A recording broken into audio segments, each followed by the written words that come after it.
Tinola para sa malamig na panahon, guys. Yan. Yan ang aking sayuti, fresh na fresh. Galing sa tanim ni Michelle. Ayan, ang aking tinola at saka green.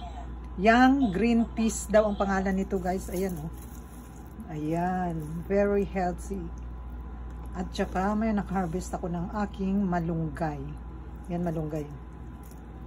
Budbud natin ang malunggay. Yan, guys, ang aking tinola na napaka-healthy. Green peas ang nakalagay dito sa dahon na yan. Parang green peas nga. Yan. Yan, guys, ang aking tinola. Ako lang